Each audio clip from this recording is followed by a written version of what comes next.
and in life in general is just, for me, bad news is like trash, right? It just smells worse with age. So the longer you wait to talk to your client about something wrong on a job site, the worse it's going to get. And I really truly believe the best clients out there are going to pat you on the back when you tell them some really bad news and you come up with a solution that said, I know this looks bad, but I'm going to take care of this and it's not going to cost you anything, and just stick by me and like, we're going to take care of it. And that's going to make a huge difference in your brand for years to come.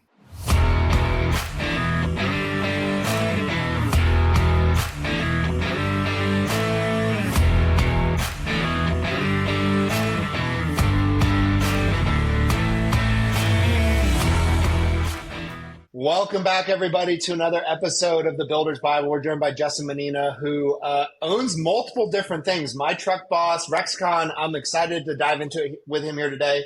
Chase, my co-host, is going to be spearheading the conversation. Chase, I'll let you take it away, my friend. And thank you, everybody, for tuning in. Awesome. Thanks, Andrew. Yeah, Justin, thanks again, man, for coming on. Excited to chat. I was curious just to start, like I told you earlier, I was looking at your LinkedIn a little bit. So it looked like, I would love to just hear kind of from the beginning. Looks like you went to LSU.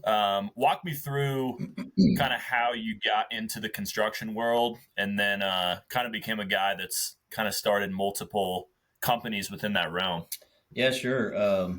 It all started back at early age. My dad was working, he was a construction manager for ExxonMobil, building offshore platforms down in Corpus Christi, Texas. And he would bring these VHS tapes home for me to watch, right? These big, massive cranes setting these offshore rigs and floating them out to sea on the barges and whatnot. And anyway, he was trying to get me interested in being an engineer one day, civil engineer, and following his footsteps. And man, watching construction and things get built, I didn't take me long for me to tell him, like, hey, I want to work for the company that owns the cranes, right? That actually does the work. I don't want to be an engineer. So, long story short, I ended up falling in love with construction. I tried many different internships while going to school for construction management at LSU.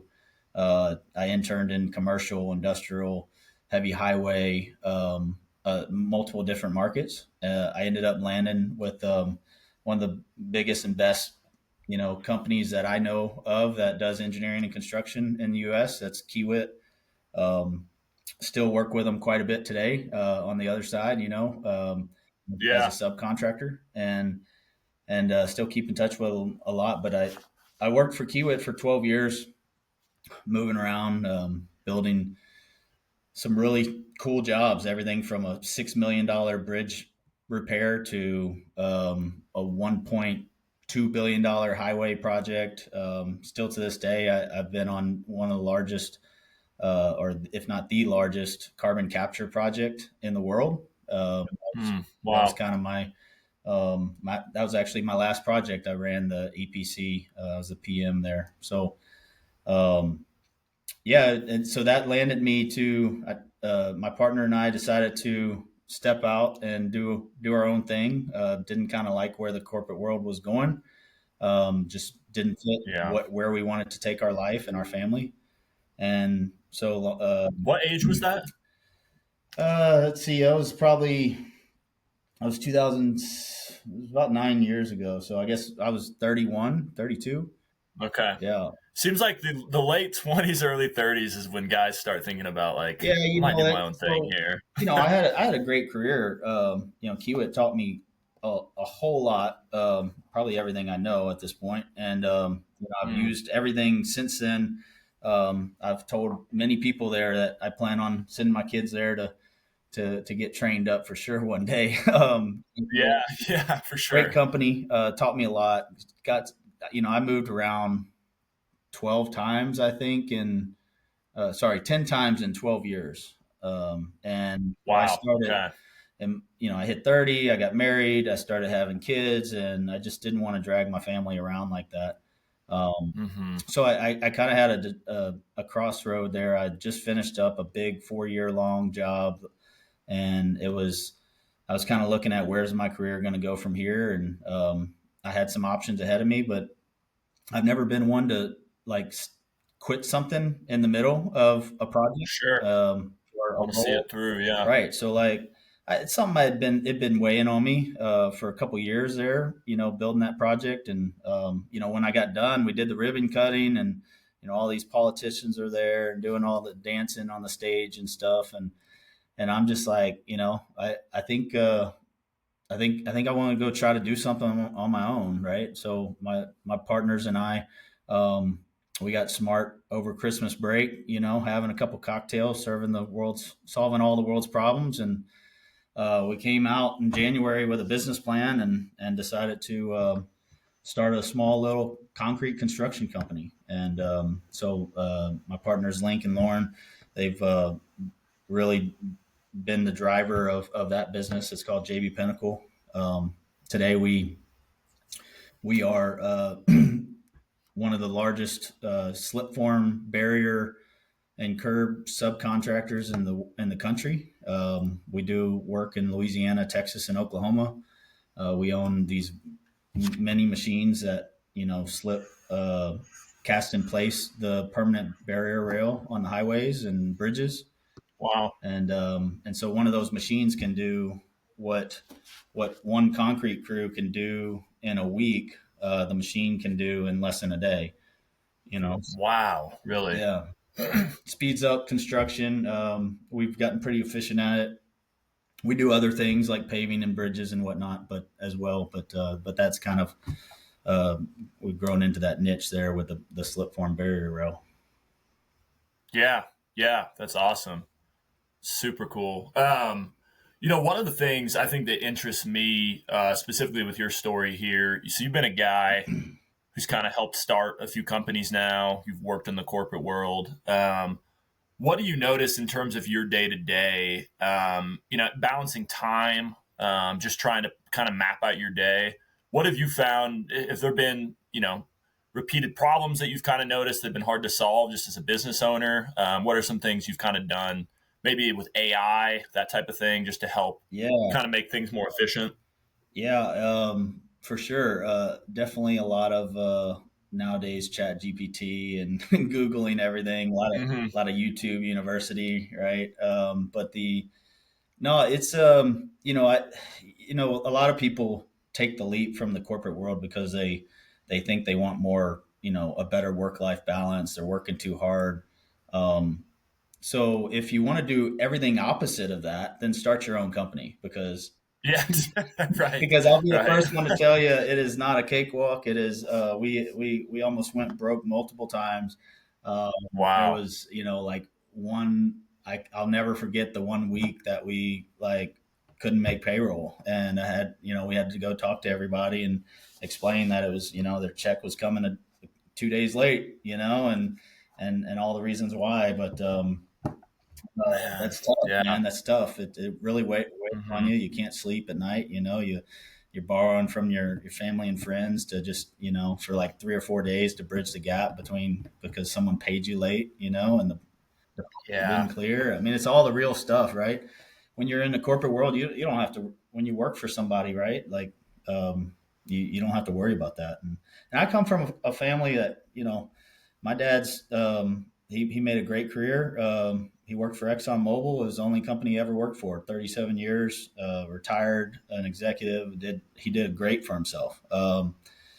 And there's still a lot of companies out there that you can go do that for. It just didn't fit me at the time. But after I took that neat leap, there was really no turning back, right? And so people ask me all the time, like, do you regret it? You were on a great track. I say no. It's just different, right? The challenges are different. Do I have better work-life balance? I would say yes. My wife would argue with you and, say, hey, I never stopped working, right? There's no vacation that I'm not getting phone calls the whole time and stuff like that. But that's just me. That's like, I'm going to work. It's just my work ethic. I'm going to work like that no matter what company I'm working for, right? And I've always believed that there's you're never going to change your work ethic. And so, if you take a, it's like in college, right? If you take your books to the beach, right? Because you got an exam on the day you get back from vacation, is what it is. There's people that do that and some people that don't. And I'm not saying one way is right or wrong, but yeah, it's kind of one of those, it's one of those things where I don't regret taking the leap. Is it hard? Absolutely. Running your own business is not easy. It definitely was a challenge.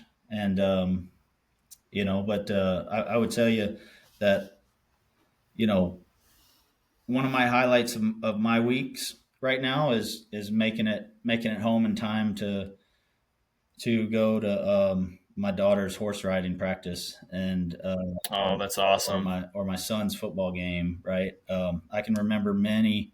I played basketball in high school. I can remember many times, looking up in the stands, and my dad wasn't home from work or wasn't back in from the Yeah. trip Yeah. yet. And like I just nothing against it, right? I mean that was his job. He was doing what he had to provide for the family, but it's just I wanted to do things a little bit different, and I can sit in the bleachers and watch my kid at practice and answer phone calls and be in two places at one time, right? Yeah. So I didn't Yeah. really have that choice, when I was working for a large company, flying around every day and on job sites hundreds of miles away. That got tough sometimes.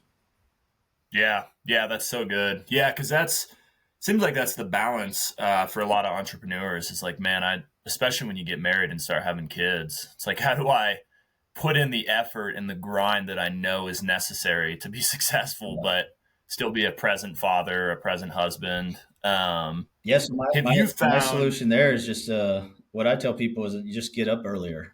Yeah.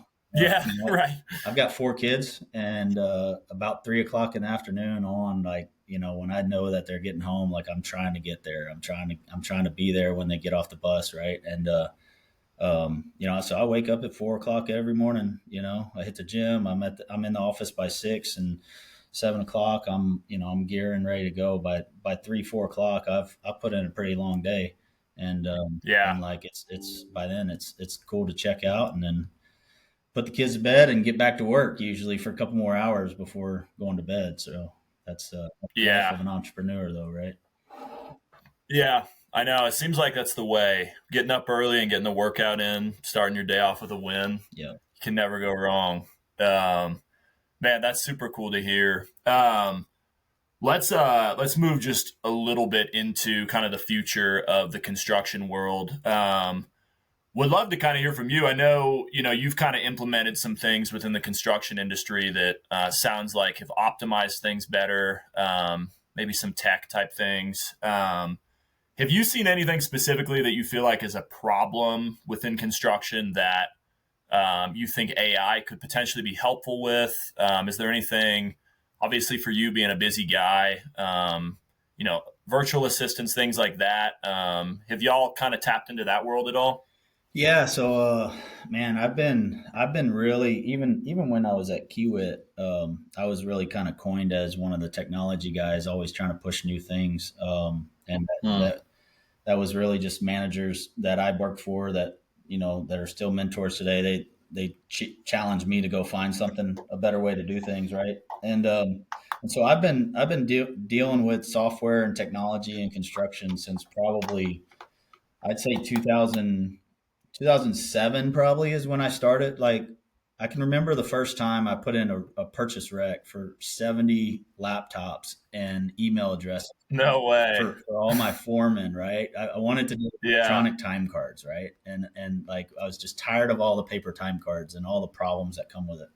And that's where I started, right? Was like, and everybody thought I was crazy. Like, wait, you're gonna give a foreman an email address? Why? Like, we have these Yeah.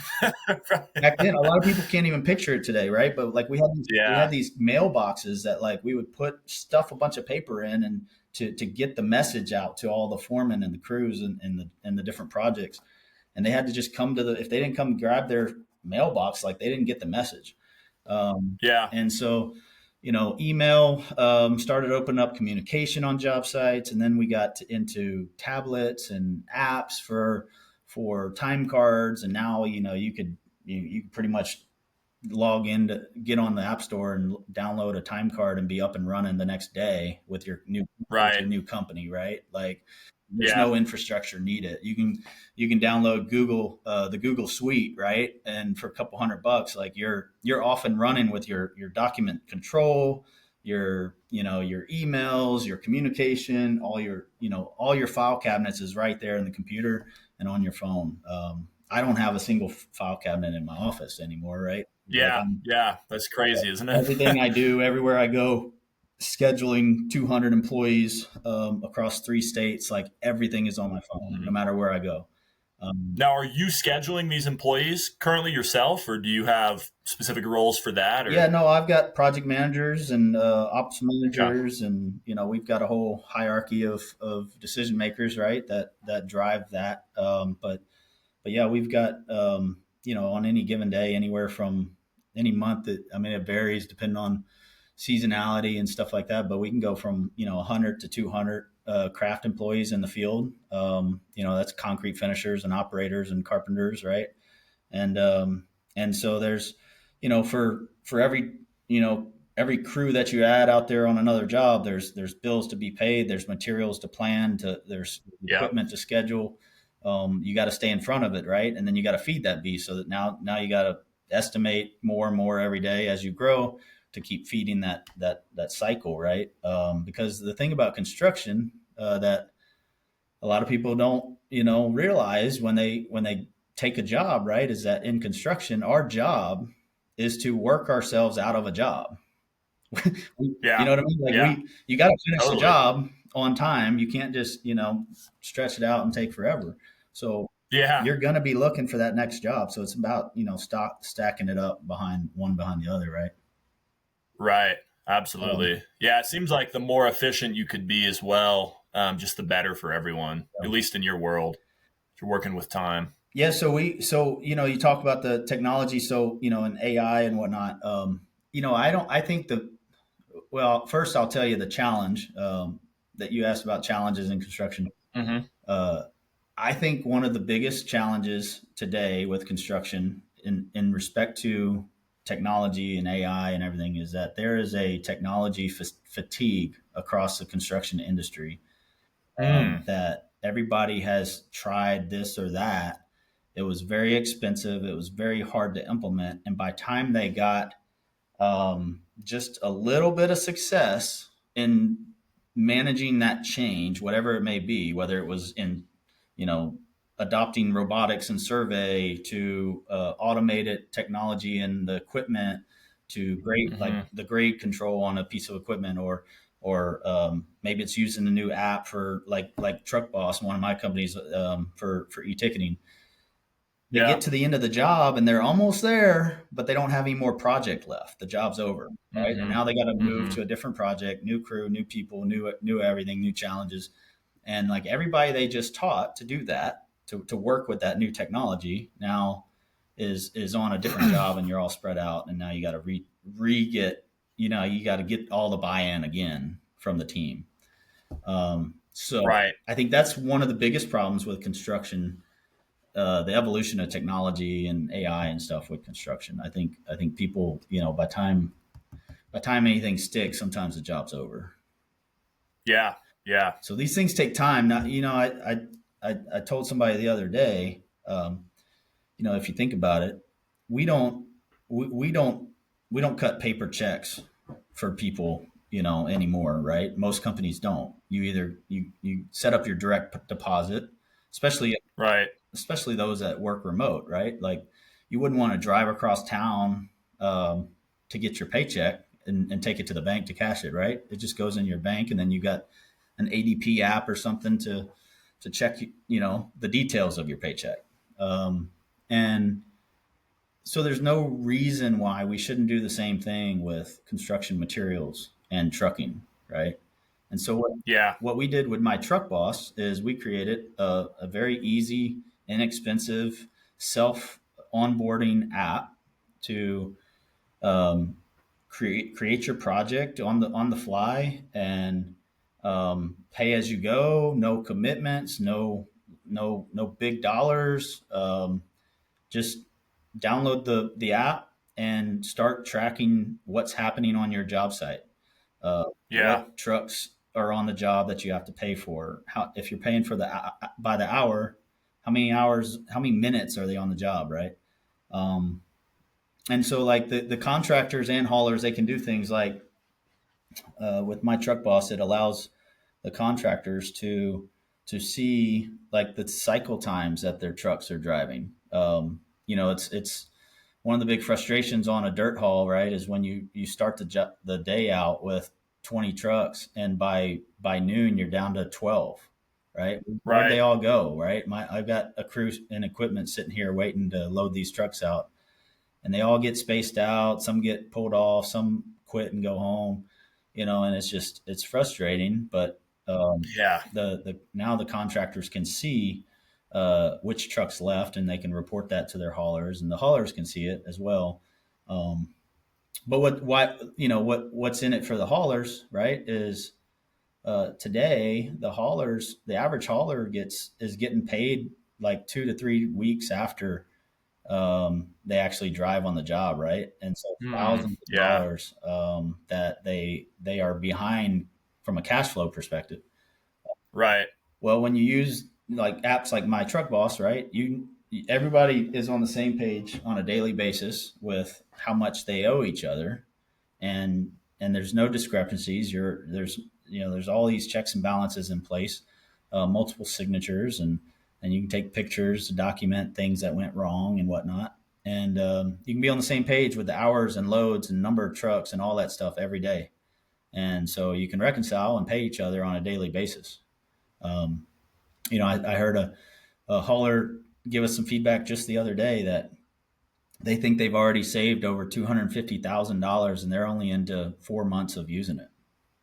Oh my You gosh, know, that's crazy. for a Wow. single hauler that only does $5 million a year, 250 Hmm. grand is a lot of money. That's probably more than they Yeah. made in the Oh whole yeah. year, right? And Yeah. so we're cutting out a lot of waste. Not to Hmm. mention, it's kind of hard to. There's a lot of fraud in the construction industry, right? Around materials and Oh, I'm utilities. sure. Yeah.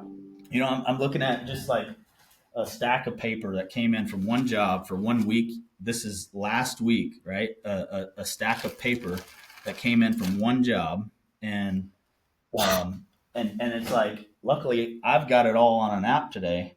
But most 98% of the contractors out there and haulers on the job, the dump trucks, right? Like they're all having to turn that into somebody to go through and punch into Excel and add it all up and create an invoice for it, and then chase down the payment for that invoice. And in our company, it just happens on an app. And so when I'm sitting out on the couch kind of unwinding at night, right? I can scroll through all my projects that are, Hmm. by the way, hundreds of miles apart from each other. Yeah. And I can scroll all through all my projects and see what job. Okay, this job should their budget is 150 loads a day, and they got 146 loads, so they're pretty tight, right? This job was 180 loads a day was their budget, their goal, and they only got 120 loads. So tomorrow morning, like I'm calling that job, right? And I'm checking in on what's going on, what's going on Hmm. there, right? Um, so Hmm. so let me put that in perspective for you real quick.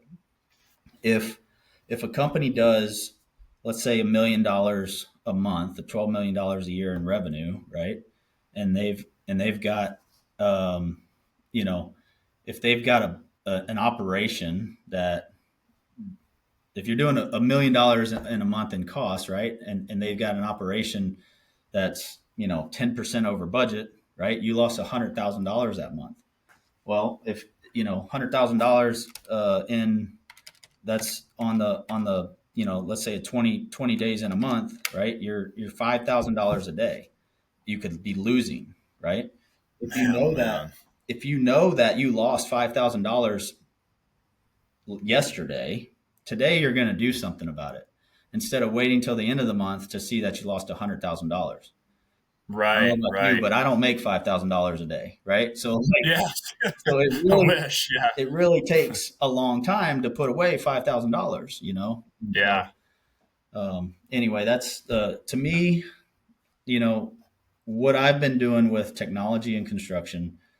whether it's been working with, survey or equipment technology or e-ticketing with materials, everything that I've ever done has all been about knowing where you're at on a daily basis, and speeding up that decision making to every day. We chop up a $12 million contract into $5,000 chunks. And when you do that, those big jobs get really, really small really fast. Yeah. And so Yeah. you can ask any project manager or superintendent in our company, right? That like every day you can ask them how many man hours they made or lost that day, and they'll know. They'll be able to tell you, because Yeah. it's all a factor of whether if you're making man hours or not. If you're gaining, or if you're not gaining, you're losing, right? So Yeah, absolutely. Man, that's so interesting. I love it. We talked to a lot of different construction guys, and it seems like, understandably, it seems like the theme across the board is maybe a little bit of a hesitancy with technology and AI. And my guess is because some of those guys probably prefer to be low tech, which I totally get it. But it does seem like, especially as we move forward with AI and different technology, I would imagine that's going to slowly start to hit the construction world some as well. So yeah, it's going to be cool to see. yeah, I've been hit up by some AI type companies that they're doing. Sounds like there's some guys doing AI a lot in the back office, right? Like processing invoices, creating invoices. Like they can create these AI people essentially, right? And that's kind of like seems to be AI agents. agents, right? Yeah, okay, that's a better term. Yeah, so that seems to be the financial model, right? Is like, hey, I'm gonna create, each agent costs this much money to create, and then you're over time the economies of scale, right? You get to grow faster and cheaper.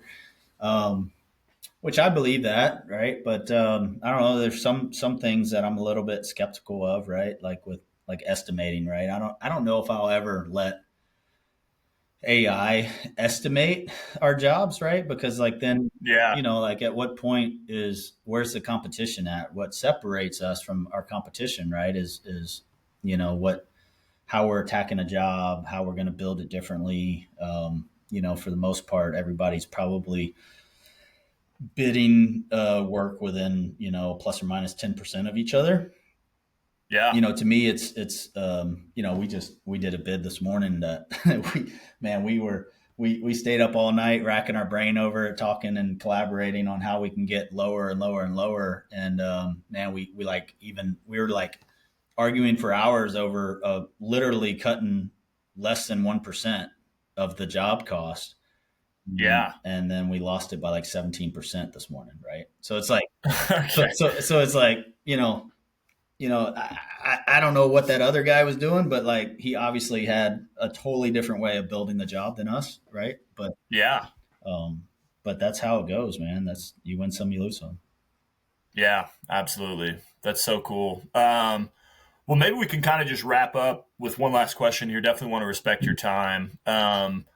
What would you say, just to the audience listening, like what's one mistake that comes to mind that looking back you feel like has really actually brought a lot of value to your life? A mistake that's brought value to my life, I would say, this has actually repeatedly assured me that it's the right thing to do, right? But when we started at JB Pinnacle, one of our very first projects, we made a very expensive mistake on a concrete pour, and it wasn't right. There was a cold joint. It was we pulled the forms off. It didn't look good. It wasn't structurally sound. Um, there was a way to talk ourselves into letting it stay in place, and we decided as a team that we were going to rip it out. The client was not going to make us rip it out, but we decided that's what we needed to do, because otherwise we were going to be known as the sub that made mistakes, Cuts the corners, right? Cutting corners, and so my dad taught me for years that you're nothing. You're nothing without integrity, right? And that's what I was raised on. And so we did that. And JP Pennell, we ripped it out. I mean, our very first project, we were we were out of pocket over $60,000 on our very first job, and Wow. that hurt, right? I mean, Yeah. but we did it, right? We did it, and that client, man, we still work for him today. That $60,000 rework event turned into a $3 million project within a year after that, right? Because we owned up to the Wow. mistake and we took care of it and we stood by our work, right? And so, that's really been the model of what we've tried to do in all our companies, right? And in life in general is just, bad news. For me, bad news is like trash, right? It just smells worse with age. So the longer you wait to talk to your client about something wrong on a job site, the worse it's going to get. And I really truly believe the best clients out there are going to pat you on the back when you tell them some really bad news and you come up with a solution that said, I know this looks bad, but I'm going to take care of this and it's not going to cost you anything, and just stick by me and like, we're going to take care of it. And that's going to make a huge difference in your brand for years to come. Yeah, that's so good, man. I love that. Well, Justin, love talking to you. This was a lot of fun. We really appreciate you coming on. So thank you so much, man. Yeah, man. Thanks for having me. Appreciate it.